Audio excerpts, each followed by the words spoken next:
Bible में एक पुस्तक है यहेजकेल और उसका 37वें अध्याय को अगर आप पढ़ते हैं तो वहाँ पे कुछ ऐसी बातें मिलती है। मैं आपको पर्सनल एक्सपीरियंस से बता रहा हूँ कि मैं अपनी ज़िंदगी के एक ऐसे घाटी में, ऐसे वैली में था जहाँ पे मुझे खुद ऐसा लगता था कि मैं एक छोड़ दिया, फेंक दिया गया, भुला दिया गया और जिसकी कोई सुध ही नहीं ले रहा हो और जिसके लिए कोई आशा और उम्मीद नहीं है और जो हमेशा हमेशा के लिए विलुप्त, ख़त्म और खो गया है, गुम हो गया है, वो कंडीशन में मैं जब था। तो वो अध्याय यहेजकेल 37 अध्याय की मैं बात कर रहा हूँ, जहाँ पे परमेश्वर ने एक हड्डियों की तराई में यहेजकेल को लेके जाता है और कहता है कि हे मनुष्य के पुत्र, मनुष्य के संतान, क्या ये हड्डियाँ जी सकती है? फिर उसने कहा नहीं प्रभु, तू ही जानता है। उसने ये नहीं कहा कि नहीं जी सकती, उसने कहा प्रभु ये तो तू ही जानता है। फिर परमेश्वर ने कहा इन हड्डियों से कह कि मैं इनके ऊपर नसें उपजाऊंगा, इन पे मांस चढ़ाऊंगा, इनमें और इनमें मैं श्वास दूंगा और ये जीवन का और ये एक सेना बन जाएगी। हालेलुया। आप उस अध्याय को जरूर पढ़ना। आपके ज़िंदगी में हो सकता है अभी कुछ ऐसा सिचुएशन होगा जहाँ पे आपको एक ही आपके मुंह में होगा वर्ड या शब्द, आपके जहन में एक ही बात चल रहा होगा कि कोई आशा है ही नहीं, कुछ उम्मीद है ही नहीं, क्या करें।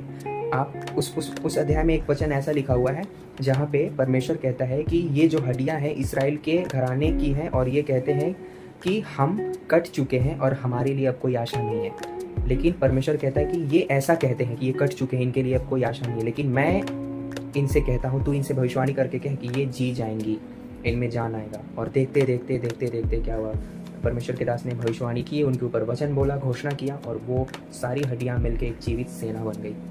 मैं आपको कहना ये जो चाहता हूँ, मैं आपको ये कहना चाहता हूँ, परमेश्वर अपने बच्चों के ज़िंदगी में हो सकता है वो ऐसा महसूस करें कि वो काट दिए गए हैं, ख़त्म किए जा चुके हैं, फेंक दिए जा चुके हैं। और रीज़न क्या था उन इसराइलियों की, क्यों वो हड्डी की तरह ही बन चुके थे? उन्होंने परमेश्वर के विरोध में पाप किया था और इसलिए परमेश्वर ने उन्हें गुलामी में भेज दिया था। वो हड्डी की तराई जो थी एक प्रकार का एक शिक्षा है, वो एक आत्मिक शिक्षा जो प्रतिबिंब के रूप में परमेश्वर दर्शाता है कि प्रभु अपने लोगों को जो निराश हो चुके हैं, जो पछतावे में जी रहे हैं, जिन्हें लगता है कि उनकी अब कोई आशा नहीं है, उसको भी परमेश्वर खड़ा कर सकता है। हालेलुया। मैं आपको कहना चाहता हूँ परमेश्वर जिलाने वाला परमेश्वर है। आपकी ज़िंदगी में कुछ भी चाहे क्यों ना चल रहा हो, मुझे नहीं मालूम, हो सकता है आपके पास आशा नाम की कोई चीज़ ना हो। आपका नाम आशा हो सकता है, आपके घर में आशा नाम की कोई आंटी, बहन, भाई, भाई मैं बोल रहा हूँ, बहन या आपकी वाइफ या आपकी बेटी आशा नाम की हो सकती है। लेकिन आपकी ज़िंदगी में आशा, उम्मीद, होप नाम की कोई चीज़ नहीं है। आपको लग रहा है सब कुछ ख़त्म हो रहा है, बस तहस नहस हो रहा है। आप एक ज़िंदगी के एक डेंजर एड्ज पे खड़े, ख़तरनाक किनारे पे खड़े। लेकिन परमेश्वर उस अध्याय के थ्रू आपसे ये कहना चाहता है कि आशा है। हालेलुया। आप और हम पैसे से नहीं खरीदे गए हैं, यीशु मसीह के खून से खरीदे गए हैं। प्रभु के एक दास ने 2012 या 13 में शायद, अगर मेरी याद सही है तो, उस टाइम पे एक प्रचार कर रहे थे जहाँ पे मैंने ऐसा सुना था, वो कह रहे थे कि तुम खुद के बारे में भी उतना बेहतर नहीं जानते जितना तुम्हारा परमेश्वर जानता है। दूसरा उन्होंने कहा जिन माँ बाप ने तुम्हें पैदा किया उनकी भी एक लिमिटेशन है, वो भी तुम्हें नहीं समझते, एक समय तक आके वो भी स्टॉप हो जाते हैं। फिर उन्होंने तीसरा कहा तुम्हारा सबसे अच्छा पास्टर, सबसे अच्छा सेवक जिनको, और उन्होंने अपने आप के लिए भी कहा, और उन्होंने कहा कि मैं खुद आप सभी लोगों का प्रिय और प्यार पाया हुआ एक पास्टर हूँ, लेकिन मैं भी आप लोगों को नहीं समझता जितना आपका परमेश्वर आपको समझता है। सो मैं आपसे कहना चाहूँगा परमेश्वर आपको समझता है। आपकी ज़िंदगी में एक ऐसा आप सिचुएशन में है, या तो आप फील कर रहे हैं कि आप एकदम ऐसे जैसे हड्डियों की तरह ही हड्डी के जैसा फेंक दिए गए हों, या आपकी सिचुएशन आपको ऐसे जगह पे खड़ा कर दिया जहाँ पे आपको लग रहा है ना उम्मीदी है, चारों तरफ ना उम्मीदी, निराशा। परमेश्वर आपको जिलाएगा। वो मुर्दों का नहीं, जीवितों का परमेश्वर है। आप उसके वचनों को घोषणा करें। अगर आपको लग रहा है कि आपकी ज़िंदगी में सब बुराई चल रहा है, तो आप भजन संहिता 23 का आखिरी वचन बोले, निश्चय भलाई और करुणा जीवन भर मेरे साथ साथ बनी रहेगी। एक बार नहीं, दो बार नहीं, बोलते रहें। अगर आपके ज़िंदगी में लग रहा है कि कुछ चीज़ें परमेश्वर को, जो आप कुछ चीज़ों को ओवरकम करना चाहते हो, उसके ऊपर विजयी प्राप्त करना चाहते हैं, पर आप नहीं कर पा रहे, बार बार उस चीज़ों में फिसल जा रहे हैं, परमेश्वर चाहता है कि आप इस वचन को अंगीकार करें और कहें मैं मसीह में सब कुछ कर सकता हूँ जो मुझे सामर्थ देता है। अगर आप डर का सामना कर रहे हैं तो आप बार बार इस वचन को बोलें, जो कि वचन में बाइबल में लिखा हुआ है, मत डर मैं तेरी सहायता करूंगा। इब्रानियों में लिखा है मैं न डरूंगा, परमेश्वर मेरा सहायक है। ऐसा करके हिम्मत के साथ बोलें। हालेलुया। हो सकता है आपकी ज़िंदगी में ऐसा लग रहा हो कि मेरा कोई फ्यूचर है ही नहीं। उस समय परमेश्वर के कुछ वचन को आप बोले। भजन संहिता 37 में लिखा हुआ है कि अपने मार्ग की चिंता यहोवा पे डाल दे और उस पर भरोसा रखो, पूरा करेगा।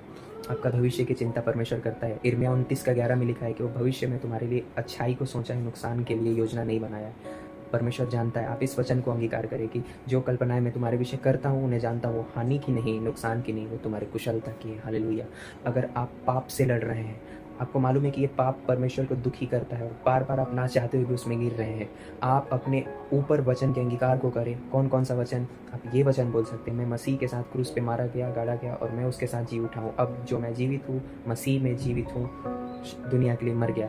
आप ये वचन भी बोल सकते हैं, मैं मसीह में सब कुछ कर सकता हूँ जो मुझे सामर्थ्य देता है। उसके बाद आप ये वचन भी बोल सकते हैं कि मैं अब व्यवस्था के अधीन नहीं, मैं परमेश्वर के अनुग्रह के अधीन हूँ। सो जो जो सिचुएशन है, जो जो कठिनाई है, जो जो चीज़ें जो आपके आत्मा के अंदर में एक युद्ध चल रहा है और जो आपको निराशा की ओर धकेल रहा है, या जहाँ पे आप आके पड़ गए हैं, ऐसा आपको लग रहा है कि कोई है ही नहीं, उम्मीद कोई है ही नहीं, आशा है ही नहीं, वहाँ पे परमेश्वर आपको कहना चाहता है, उठो और प्रकाशमान हो जाओ।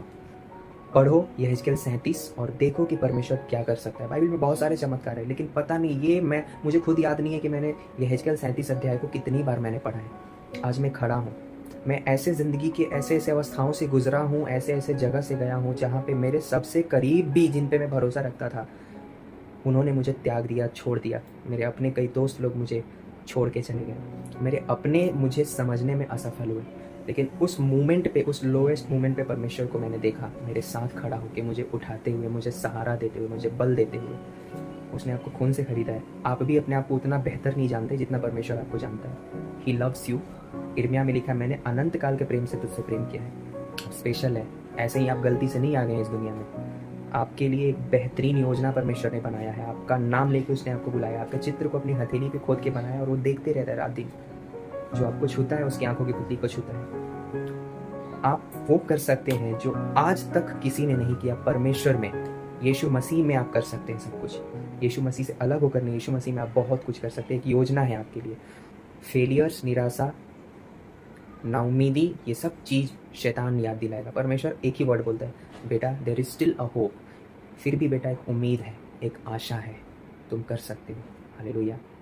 परमेश्वर आपको चाहता है आप उम्मीद रखें और कहें कि प्रभु मेरी भी ज़िंदगी ऐसे सूखी हड्डी की तराई के जैसा हो चुकी है, पर मैं जानता हूँ तू अपना जान फूंक के मुझे एक बार फिर से खड़ा कर सकता है, फिर से खड़ा कर सकता है। परमेश्वर की महिमा हो। यीशु मसीह की जय।